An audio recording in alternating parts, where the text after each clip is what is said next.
Are you here? Prayer contains the total man. I had to go reading the hymns of the 18th century. Because in the hymns of the 18th century, I found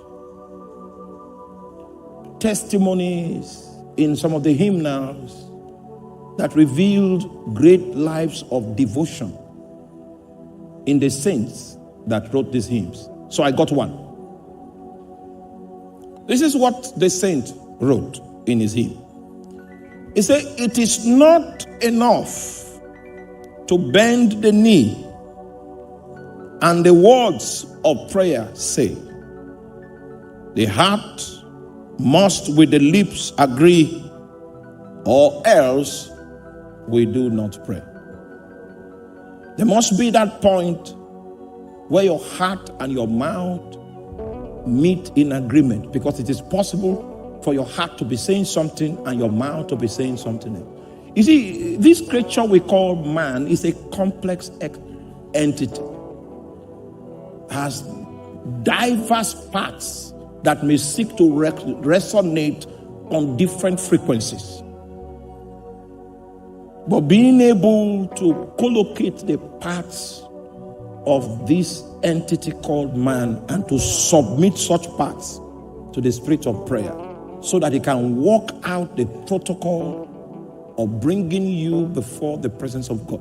If you pray this kind of prayer, you will feel God's response on every part you make available to God. You will feel it on your spirit, you will feel it on your physical body, and you will feel it in your soul.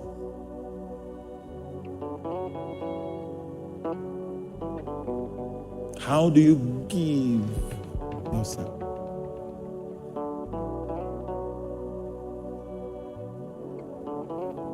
The way to give yourself to prayer is to make what is on God's heart your goal. The moment your motivation for prayer is something that is self-centered, the river of prayer is not likely to overflow you. The moment what brought you to the prayer room is not in direct sync with what is on the heart of God, you have lost the opportunity to be overwhelmed by the spirit of prayer. I know that there are legitimate needs in your life and you want to talk to God about those needs. There's nothing wrong with that. But the reason why you're an intercessor is not to pray your prayers, but to pray God's prayers. So there's a time for you to pray your prayers. But the reason why you pray every day is not to pray your prayers. The reason why you pray every day must be to pray God's prayers. And when your desire in your prayer adventure is to know what is on the heart of God, then the protocol of spiritual intercourse begins, because God begins to share his heart with you. And for every strand of disclosure that God makes, he sucks you into himself until there is no loose end left.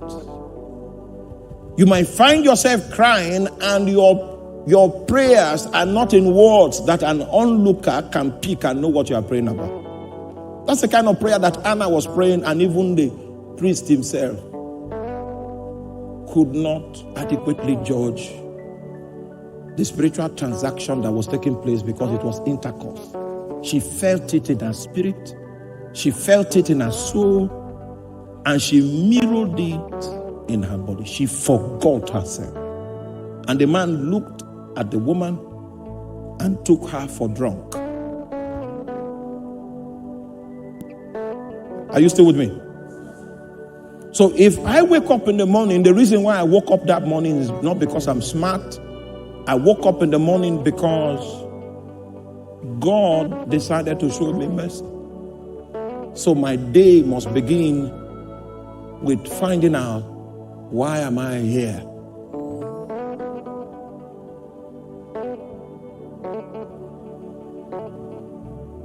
Why am I here today? Why did I survive? Many of us trivialize waking up. But the reason why you woke up is not because of any business you are doing or the job you want to seek. God gave you breath because He is hopeful that He will find pleasure from your life that day. He is hopeful that He will be pleased through your life that day. So this is what we do. We don't care about what God wants, what is troubling God. We just show up and say, you know what? I have a job interview. Can you make power available? Manipulate all the people on the panel. Make them accept me. And when you do that, close, you can go on vacation. It's too self-centered to attract the attention of God. Meanwhile, in your world, what you are asking for is legitimate. Yes, keep that one aside first.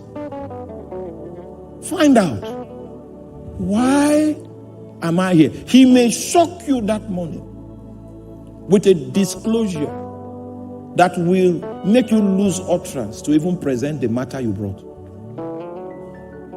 And while you get consumed in His matter, He will attend to your own matter. The average believer is not concerned about what bothers God. He's not concerned about why God made him wake up from his sleep. The average minister of the gospel is not concerned about what God is doing. He already has his outline of what he wants to achieve. Such a minister will never collide with the glory of God. Meanwhile, God will not kill him. God will be giving him a little grace so that he can get by. Because at the end of the day, the gospel is preached. But God does not expect any big thing to come out of his life, because he doesn't know God's heart. A skillful prayer person that knows that his life depends on prayer begins by attempting to know why. Why did I wake up today? These days when I pray to go preach for meetings, I have realized that God may not be sending me to the whole congregation. He's sending me to one individual in the congregation, and I want to know how to identify that individual. When I started thinking that way, he gives me signs on how to locate that one. 10,000 people. Before I finish, I will find the person. Are you there?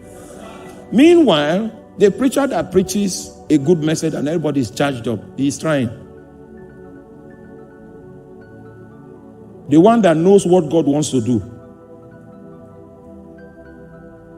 he is not trying. It is God that is using him. He's not working for God. God is using him. He's working with God. Because he labored to find out what God wanted to do, and then he made himself available to be a vessel. So God was under obligation to reveal to him what he will not reveal to someone that doesn't care about what God wants to do. So the way that man operates, you will see that God is the one walking through him. He's not just anointed. No.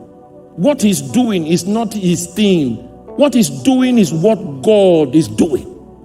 He's walking with God. The economy of grace that will be on that man's life will be different from the economy of grace that is on the life of someone that just wants to have a good meeting, a good service.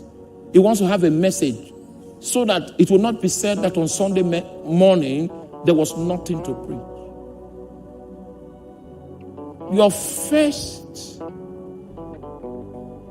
point of call in giving yourself in your prayer processes is desiring to know what is on the heart of God. Do you know that when you begin to ask God, what is troubling you? He will not believe that you are serious for a long time. He will not respond. And you keep asking him. That's why I came. I don't have any other prayer point. It's just to find out about you. How are you doing? Are you okay? Is there any problem? Then he will take you to a place, a sacred place. A place where normal people are not found. Then he will show you one thing. That thing he will show you will glue on your heart. It will become a body. It is standing on your heart by spiritual power, by spiritual means. When God, in response to the fact that you want to know what is upon his heart, puts a burden upon you, that burden becomes the license that affords God the opportunity to draw you and to suck you into his realm anytime you stand before him. With your intention to know God, it's not enough to know God. No one can know God if God doesn't want you to know him. No. But when God sees that there's a genuine hunger on your heart, not for the things of man, but the things of God, then he will bring you to where he reveals the things of God. It's a chamber in his spirit. Are you there? Oh, you are not there. Just one burden on your heart can take you for 25 years. Will be enough reason for you to pray in a way that normal people don't pray. Because with the burden is a commensurate supply of spiritual energy to keep you steadfast in prosecuting that need that is upon the heart of God and giving God the opportunity to begin to fulfill it.